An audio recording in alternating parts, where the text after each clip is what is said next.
the cloud now. Okay, so we are now recording. So Microsol is just a great resource for a lot of things, and their support helps us and the BSA Foundation, which is the outreach arm of the BSA, which is great. We're very grateful to have that.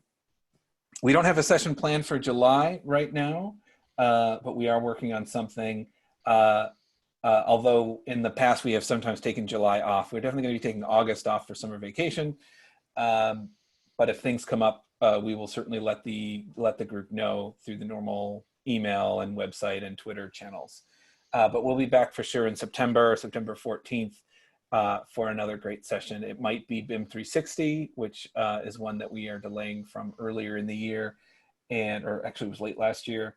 And we've had somebody reach out to us who's got a plugin for designing timber frame post and beam construction. It's an outfit out of Canada that's doing this, and that sounds pretty interesting.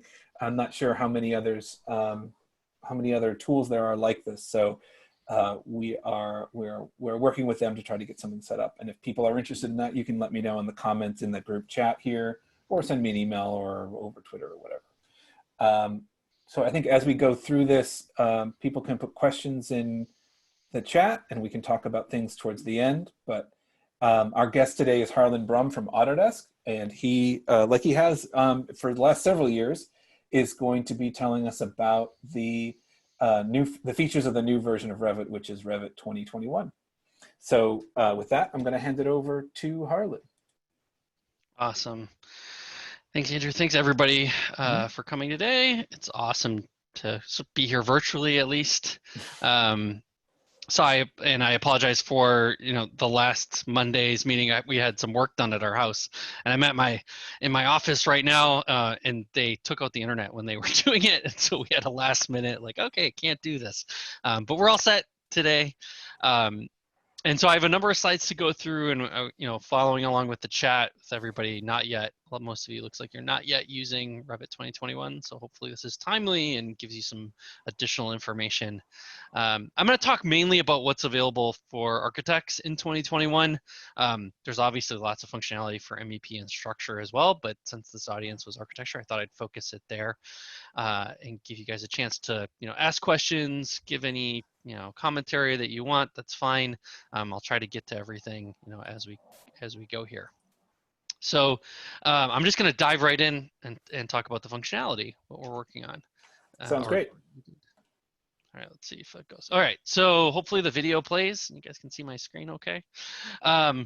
So the first big thing that we did is you can now create slanted walls in Revit natively without any masses or in-place families or anything else. Manually modeling these. Now we actually can use the wall tool, and just by simply changing the wall to choose its cross section to be slanted, you can define an angle, and actually in Canvas you actually have grip control to be able to modify and change those grips as well. Also the hosts, things like windows and doors, but basically any wall hosted geometry now has a parameter that allows you to change its orientation from either vertical or simply slanted, and lets you do that in a single click. So really quickly and easily, making any host, whether they're windows or doors, but also electrical outlets, whatever it needs to be, that hosted that thing. You saw that on a and a sweep and reveal before here as well. You can really quickly make a change to that wall, make a change to those hosts. And for things like sweeps and reveals that are embedded in the actual wall type, it responds accordingly. So you can actually change it as a property there as well. Instead of perpendicular, you can make it horizontal to the face. Something we've been working on for a little while is basically just improving wall geometry. This started a couple of years ago, and we're going to continue down this path as well, just making it easier to create more complicated walls. You might not have this, but this also works on curtain walls, not just multi-layer walls of what you're seeing here with like concrete, but like any slanted, any curtain walls work. It joins to roofs. It does everything you'd expect it to do, basically. So the second big thing is our realistic views in Revit 2021. So now we have what we call real-time realistic views inside of Revit. This basically allows you to have accurate lighting and high-quality materials inside of an interactive realistic view. Doesn't require anything special. It does use your GPU actually, so we recommend that you have a GPU with at least 4 gigs of video memory. The big thing here though is actually it's much faster as well. So previously, if you had realistic views with lots of artificial lighting and you wanted to see what it would look like, it could take a long time and it could be slow to work and actually navigate inside those views. But now it's really fast. Actually, it's about 10 times faster than it was previously. And let me start that video. To orbit, to navigate, we have fly mode now in Revit as well. This came out in 2020.2, so you can use WASD to walk around. And this is kind of showing you a comparison. That little window is Revit's old previous 2020 realistic view, and just trying to do things that's super kind of painful. But now you can easily navigate, fly through the view, use WASD. This is just using a look tool to walk around. And so you get accurate lighting and materials. You can turn on and off shadows. When you navigate inside of the building as well, our exposure adjusts. So you get more automatic exposure. So instead of having like sometimes a really dark view that might be hard to see what you're looking at, the camera actually will adjust itself and give you better lighting inside the view. So again, we're showing that side by side just so you can compare. Like now you can walk, actually navigate really smoothly and experience that view. Let me play one more time just so you guys can see that. This works not just in 3D views and perspective views. It works basically anywhere realistic views work. So you can do this in floor plans, sections, elevations, doesn't matter. It also adjusts some of the problems that we had with realistic views in elevation where like glass wasn't transparent. Now it is, and you can actually see through it, really giving you accurate materials in any view type that you have. So it's real time, takes advantage of the GPU, one of the first features that really Revit uses to leverage the GPU actually on your machine. But it also works if you don't have a GPU. If you have integrated graphics, it works well. It'll just be a little bit slower. So another thing that we did this year is we enabled the ability for Autodisk Inventor to read Revit project files. You might be wondering, well, why is this important? Well, if you want to do any kind of fabrication, you want to do maybe more complex modeling that Inventor's good at, now you can actually open a Revit model inside of Inventor. And it works if you have BIM 360, it works using Revit, and it simply just opens the Revit model and allows you to choose the view you want. So you can pick any view inside of Revit in Inventor and bring that in. So this is our attempt to help make it a lot easier to work with people who might be, doing some custom fabrication or need to have access to your building model on that side of things. And so we wanted to make this available, make it a lot easier for you to do this. You need Inventor obviously to do this, but I think it's pretty cool to be able to open up a Revit model natively in Inventor. And if the Revit model changes, the Inventor model will automatically update. And so that allows you to do cool things where you can replace geometry. Like if you bring something from Revit that has a bounding box, you can actually replace it then in Inventor. And if the geometry changes in Revit, if there's an update or some, like you change the size of that box, you change where it's going to be, that will automatically update into Inventor. And anything that was parametrically created in Inventor will automatically update correspondingly. So it uses what's called Inventor AnyCAD to be able to do this. And similar to how Inventor takes in, files from basically any other source, it now takes in Revit files.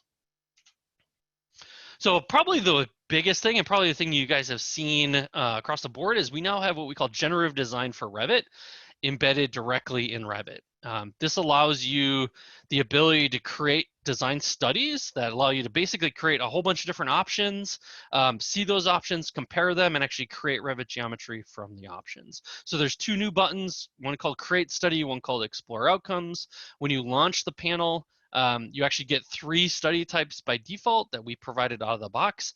One that lets you maximize windows views in the model, one that's like a simple 3-box massing to show you how you can kind of use generative design for early stage massing studies.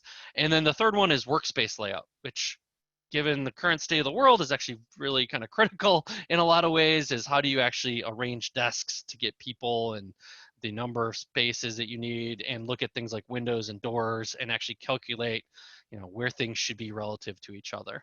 You can also create your own studies. Now this feature requires a a subscription to the AEC collection to actually get those 2 buttons inside of Revit, but anybody can create their own studies just using Dynamo. So the functionality is actually in Dynamo for Revit. To create a study and explore outcomes using Dynamo, you don't have to have this, but if you want the UI, you'll need a subscription to the AEC collection, not just to Revit. So I'll show you a little bit of more of the UI. So when you pick a study, like the workspace layout, you actually have the ability to choose like the method.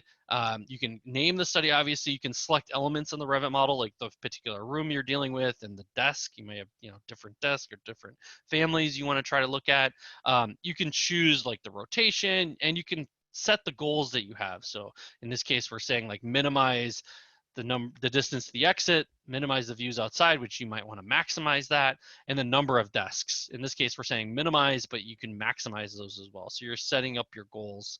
And then you just hit generate, and that brings you to this Explore Outcomes UI once all those get generated that allow you to choose different study options and then start to understand how they perform relative to each other. So we provide you a couple of different charts to be able to look at, which options, how does this option compare to the rest? What are the actual outputs? And then the real powerful thing is actually it creates Revit elements directly. So you just click the Create Revit Elements button. It'll actually drop those desks into your model in a design option so that you can actually start to look at it. So here's that same kind of thing happening on the 3-box massing study. So you click the button. We have this building massing kind of layout option for you to use. Again, deciding what you want to be able to do. And this is using a custom study. What's awesome about this is that you can create your own and basically define what's important to you. And because it uses Dynamo, anybody who has experience with visual programming can basically start creating these and sharing them with others. So this is a massing study and basically creating floor layouts, and it just generated all the floors for that particular building layout that we chose.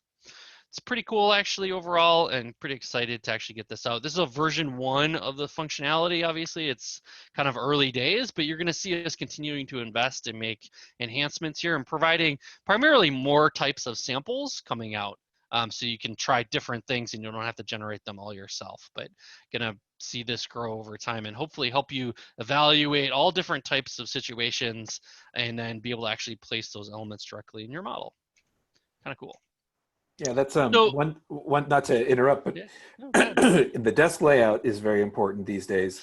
But my firm is doing a lot of childcare work, and the childcare spacing is changing as well. So like we're being asked to show like, in preschool situations, we have mats for kids to nap on, and that we now have to lay them out to 6 feet away from each other. And it's pretty, the future of childcare is really unpredictable and unknown right now, but these are the early things we're being asked to do. And it would be interesting to be able to use that tool to help lay some of those things out. It looks really, actually, really if you go to we have a site called generativedesign.org that has more samples. It has what we're seeing with the desk layout is one type of grid pattern layout. We have others. So there's a bunch of different, like basically, I guess you'd call it blocking and stacking algorithms that are available so that you can choose which one makes the most sense. Like that's a grid. We have radial. We have a bunch of different ones that are available for you to try.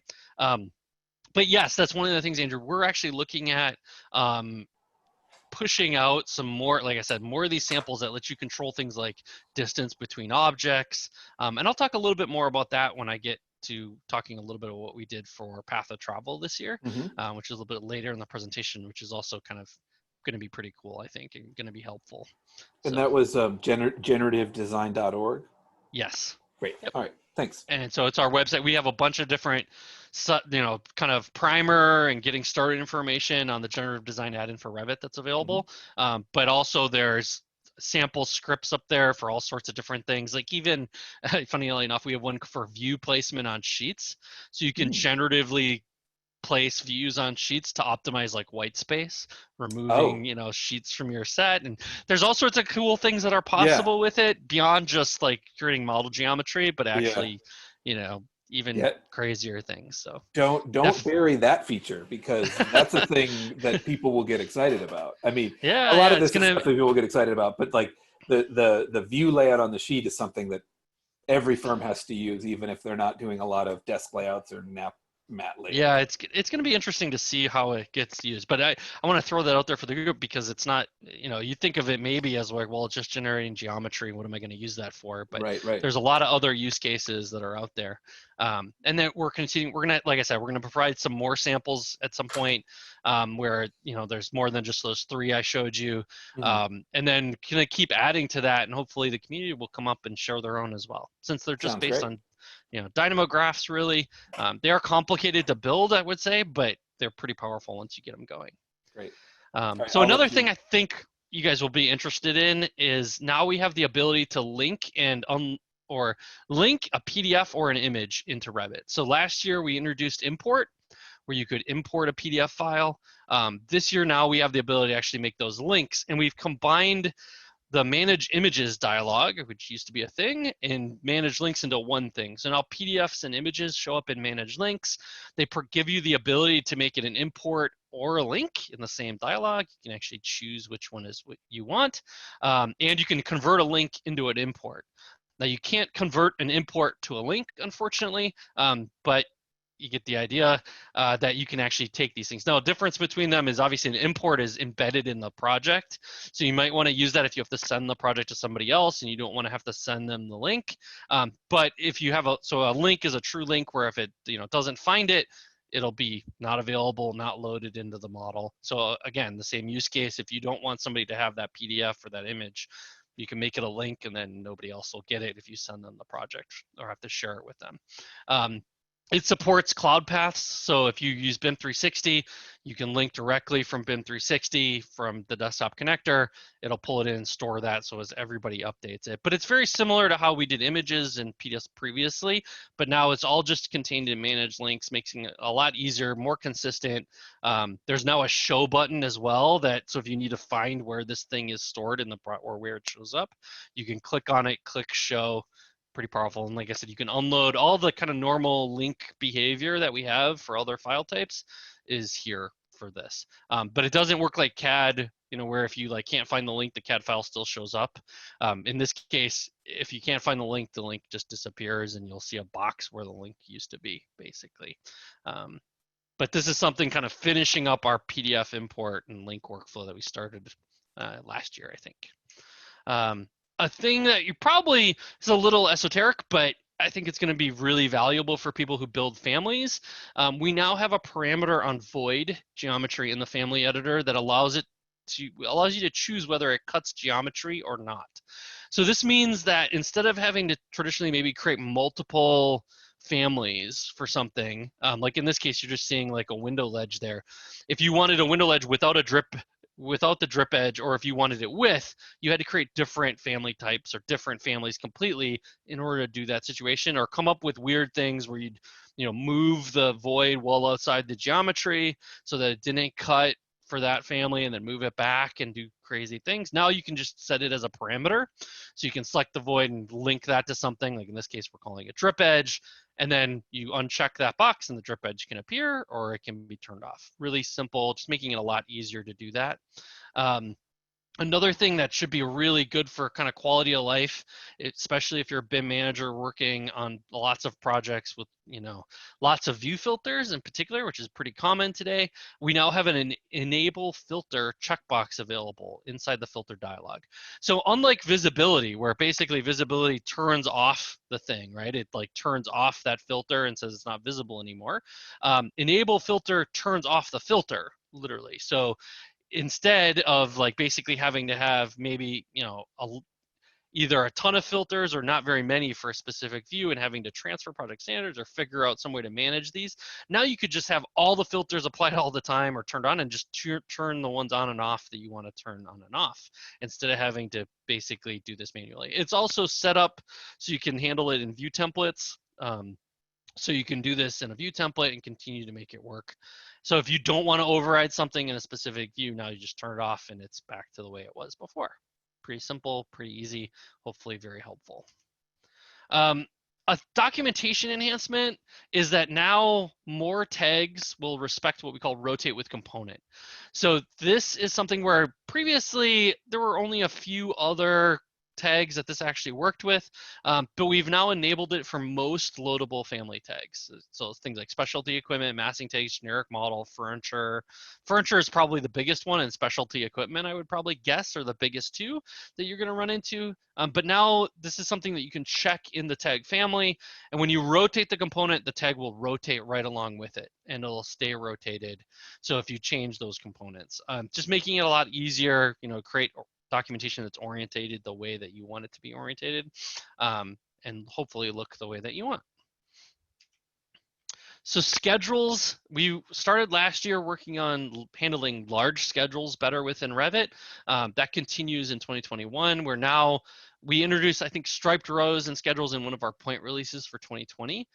It only striped the row in the actual schedule view itself, and you didn't get any control over it. It was like always gray and white. Now in 2021, it affects schedule views placed on sheets, and you can choose whatever crazy colors you want in our color palette selector.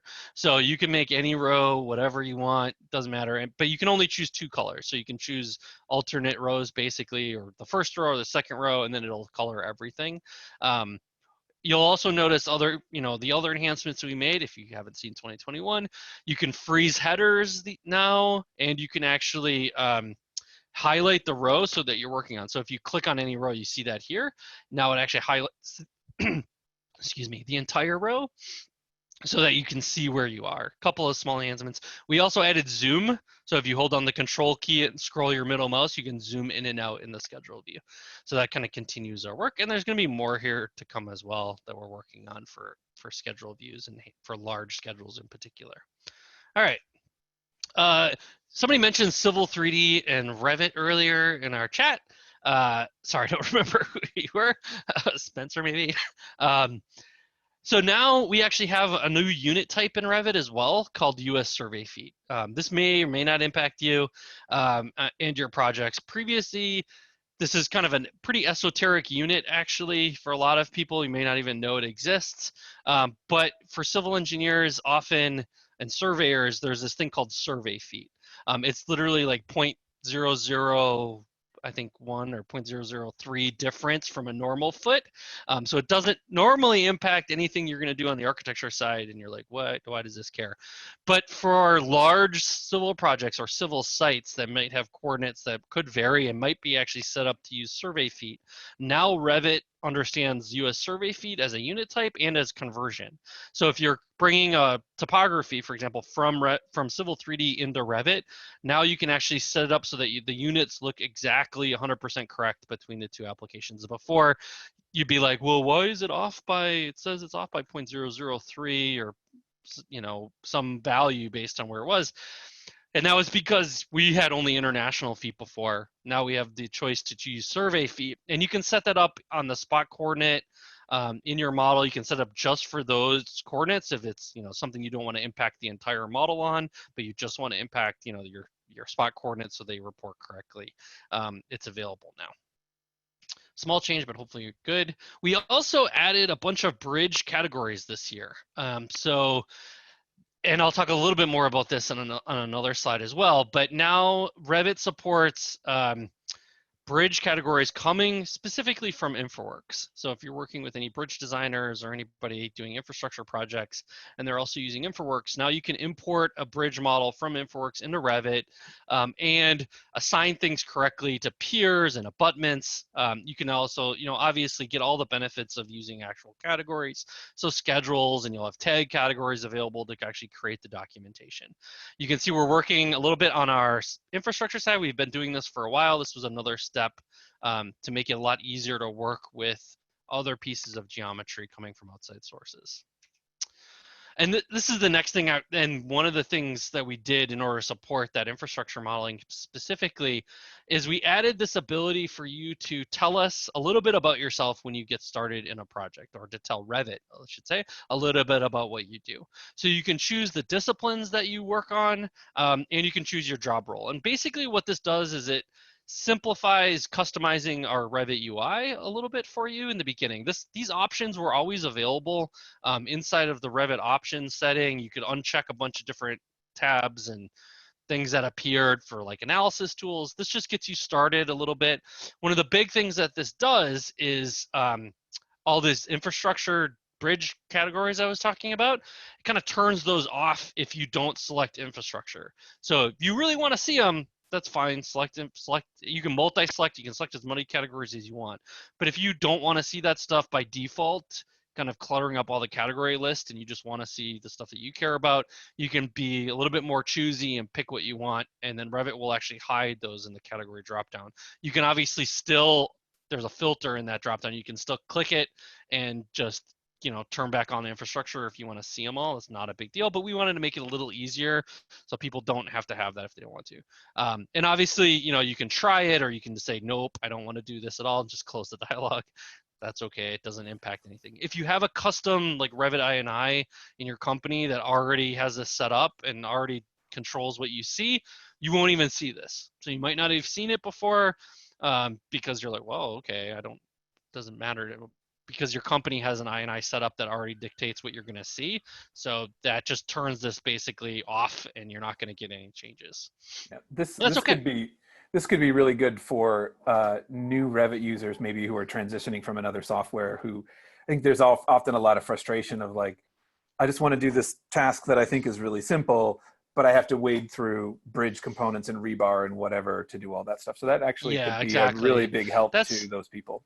That was really our target, is to try to help new users get in and show that you can actually customize this. And like I said, it's not doing anything it hasn't done in the past, but we will be working on continuing to evolve this and make it better and do more things with it, and encourage more of this kind of persona-based behavior, so that you can actually, if you don't want to see all that stuff, you don't have to, and still make it work for everybody who wants to use Revit, which a lot of different folks are using Revit. So. Yeah, that's right. Another thing that's changed this year in particular is that our installation of out-of-the-box families is different than it has been in the past. When you install Revit 2021, we actually don't make all the content that we typically made available in the product out of the box available to you. Now, if you're in a large firm, like, you probably never even bother with the Revit out of the box content. You have somebody who says, go use this content, that's all I should use.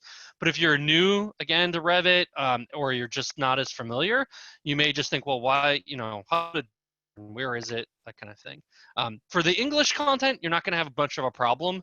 90% of the English Revit families are installed by default. They're there for you to use, not a big deal. Some of it's not, though. Some of it, the content had to be just posted on our website for you to go download.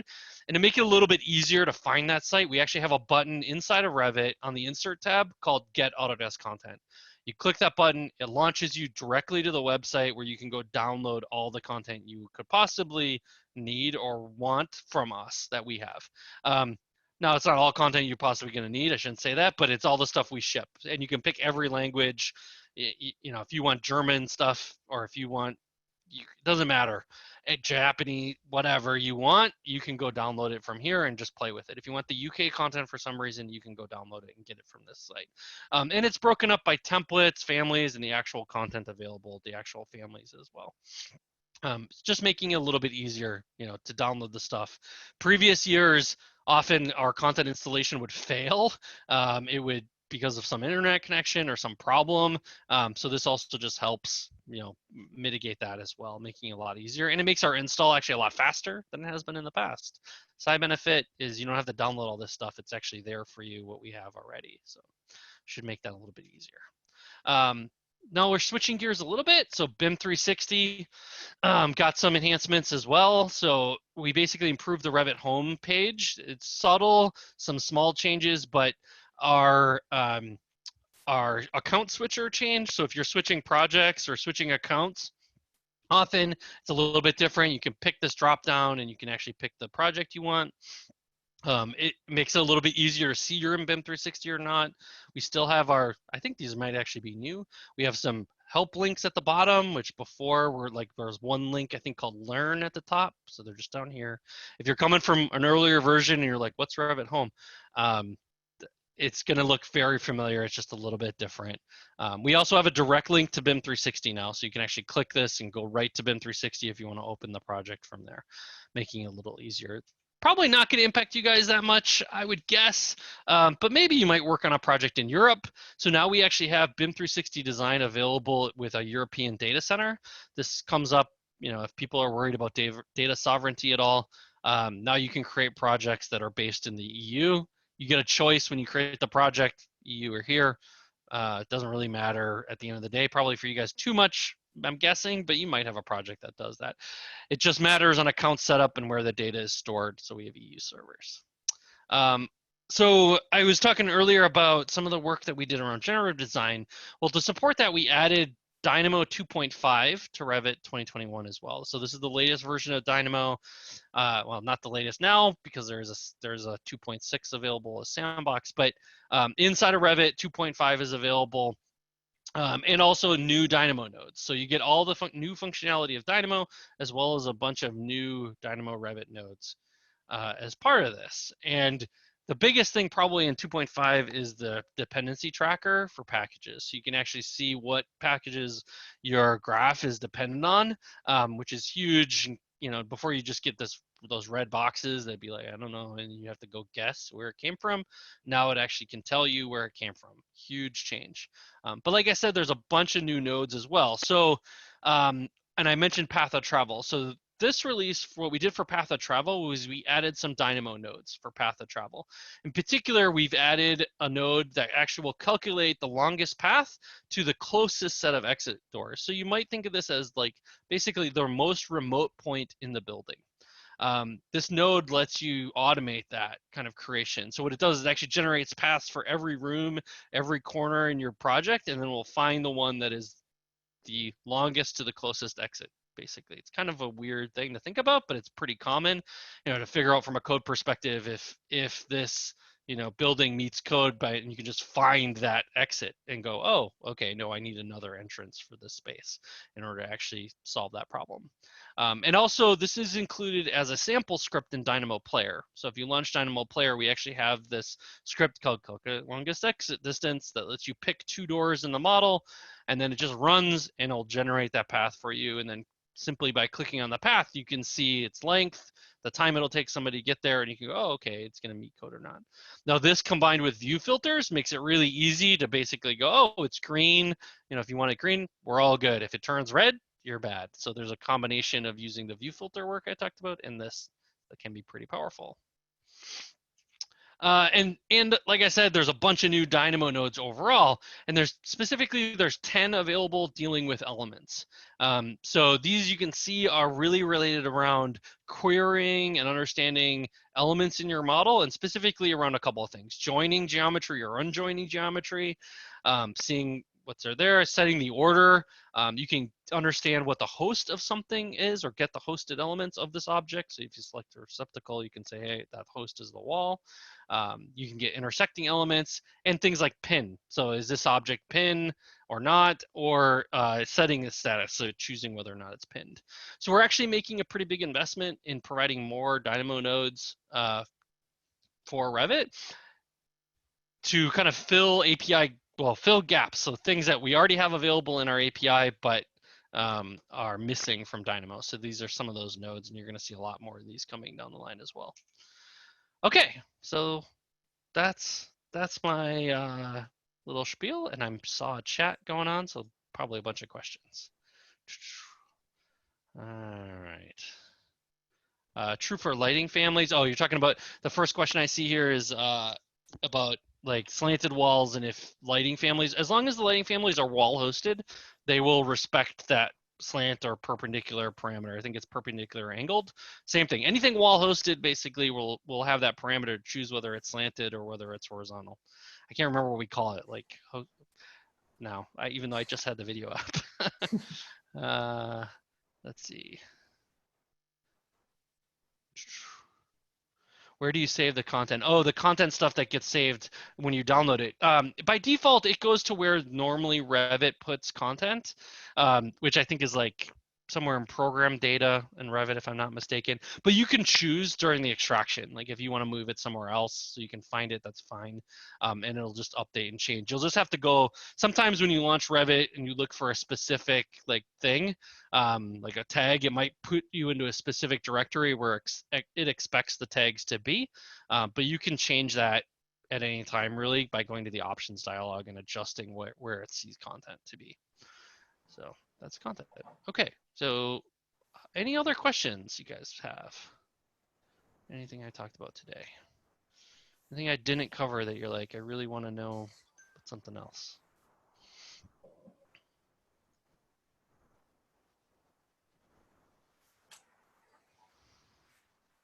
Sounds like you covered everything. Oh, I guess so. It's Yeah. good. I mean, if people want to ask a question, you can feel free to unmute and just go ahead and do that. Sure. The workspace layout thing, the generative design, that's going to be really interesting, because I know that it's very often that you run into this question of like, what's the most efficient layout of a space and that kind of a thing. I'm curious to look more into that, because it's a tricky one to sort of answer. You know, clients do ask questions like that, and it's a tricky one to sort of answer. How do you maximize the people in this room, or maximize the views and that kind of a thing? So. Yeah, absolutely. Absolutely.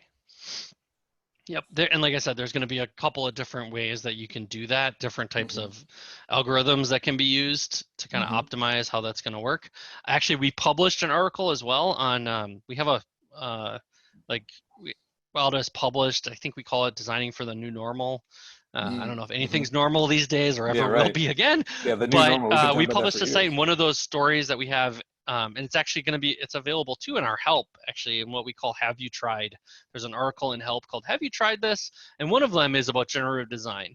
And that example, actually, we do a restaurant layout in that example that optimizes like new restaurant desk layouts. Like, so if you're coming back, it has an existing floor plan, and how would you get the desks to lay out correctly?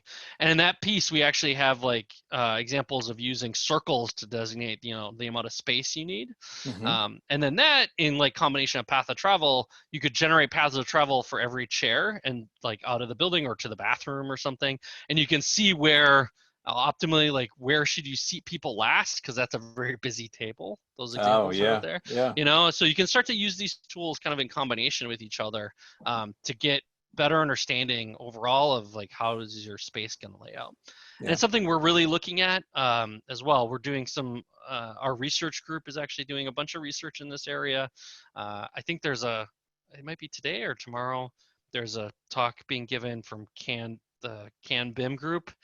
They're doing a whole day. It might be actually today, when I think about it, if you guys check that out. And there's a bunch of topics covering, new spatial distancing requirements that people are running into. Kind of very interesting stuff. Yeah, and I could see how that would be really helpful for us going forward in response to COVID and things like that. Understanding, like, I hadn't thought about necessarily the path to the bathroom, but as you're filling in an office, there would be potentially some desk spaces that would be at higher risk because they're on the way to the kitchen or the bathroom or something like that, where there's absolutely. And actually, so Jim asked about the path of travel. How do you activate it? It's in Revit 2021 or 2020. It's on the analysis tab inside of Revit. You go to analysis and there's a button called path of travel. There's two buttons, one called reveal obstacles, one called path of travel. And the path of travel works really easily. You just basically click, you hit path of travel, pick 2 points, and Revit finds the shortest path between those 2 points. And it draws a line. That line, then you can schedule, you can tag it. Really simple. You don't need Dynamo at all just to use that. The Dynamo nodes are more for if you want to do some like generate paths, automate generating paths for every space in your building or something like that. That's a really, and you want to kind of get the shortest one. That's the graph we have set up. Like I said, you don't even need that. You just need Dynamo Player, and you can run that yourself. You don't ever have to open Dynamo. But we wanted to provide additional nodes so that people can create their own automations and, kind of experiment with it. Path of Travel is really cool. If you haven't seen it, I highly recommend just checking it out, because it also has the ability to add waypoints, where you can actually drop in any waypoint. Like if you just want to create like straight lines, you can do that with waypoints, but you can even like choose like, oh, this person has to go up here first and then over here, and it can draw that line. It doesn't even have to be used to understand people. If you want, you can use it for all sorts of different things. Like I said, it's just going to draw a path between those 2 points, how a person would move along that path. And then reveal obstacles, that button turns everything that Revit would think of as blocking the person from walking orange. So you can understand like, what, is this, why is that block? Why is that person not doing what I expected them to do? And you can see that. Yeah. So pretty cool. Anyway. All right. Any other questions from anybody? Yeah.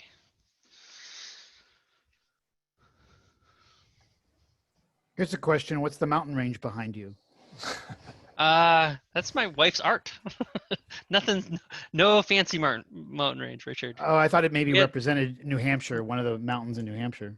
Nope. We had extra sample paint. So if you ever get a lot of sample paint, and trying to pick a color for something, we were picking bedroom colors. We had those left over, so she painted the wall. I thought it was genius. Yeah, I think it's like, of all the Zoom backgrounds I've seen over the last couple of months, that's the one that I'm a little bit most envious of, I think. Yeah, it's actually a nice Zoom background, right? Yeah, it's real nice. When I do those hidden backgrounds, like you still see my chair and the headset because it has this weird gap in it. Yeah. Like you see that and it looks odd. So I just you know what? You just see my office. It's fun. Yeah, I've done some of those hidden ones, and it's funny the way, like, if you're here, the camera sees you, but if you step back, you kind of disappear. I have a great one where if you do this, we have like a cliff behind, and so you walk and then you fall off the cliff. The cliff. Oh man, it makes everybody laugh. Yeah. Well, Harlan, thank you very much for this presentation. You're great as always. We look forward to having you back next year for 2022, whatever that's going to look like. It'll be reading our minds by then, maybe. Yeah, pay attention. If you guys check out our, follow along with our blog, or and I always have to give a shout out at the end here for Revit ideas. If you guys have things that you want us to work on, you want us to see, go to www.autodesk.com/Revit ideas, and you can submit your own thoughts on what you want or vote on other people. It's a great place to give us feedback. We're constantly looking. Pretty much everything I talked about in this presentation came from Revit ideas. I think like maybe one or two didn't, but almost everything has been user requested. So we spend a lot of time looking at that site, just trying to get things that we can make a difference and help you in your everyday work. So I would second that as well, because I think we all use software, we all use different kinds of software, and we all complain about it because no software is perfect. And I think a lot of users just sort of get hung up on the fact that, oh, the software sucks, nobody cares, they're not going to change it, whatever. But whenever you have the chance to give the feedback in the way that Autodesk is giving us with Revit ideas, I would definitely recommend that people take advantage of that, because they are trying to react to us and respond to us and make things better for us. Of course, they have their audience or their user group is worldwide, so it's difficult to necessarily make it perfect for every last user. But I think it's definitely worthwhile for people to do that. I know that I've come across it even when I'm not looking for it. If you just are trying to figure out how to do something and you Google it, you find somebody has posted something thoughtful to the Revit ideas page, and you can upvote that or second it or whatever the right terminology is to help get things in there. So I definitely recommend that. So thanks everybody for coming. This is the end of the June session. If we come back, if we come up with something for July, we'll let everybody know over email and Twitter. But we may not be doing that. We might be taking the summer vacation until September, and we'll definitely be updating people about that as well. I have recorded this to the cloud. And Susan Green from the BSA will be uploading it to the Revit user group site in the next couple of days. There'll probably be an email about that as well. So if you don't see it, just send me an email, or Shalini an email as well. Shalini was here briefly, but she has a big deadline today. So it's good that she's busy. hopefully not too busy. And we will see everybody later. Thanks, Andy. Thanks, Harlan. Yep. Thanks, everybody. Thank you so much. Yeah, thanks everybody. Thanks for staying. Yep. Take care. See everybody later, and I'll put everybody stay safe and healthy. And see, Harlan, I was easy on you. No tough questions. No, you were good. Good as always. All right. Bye. Bye, everybody. All right.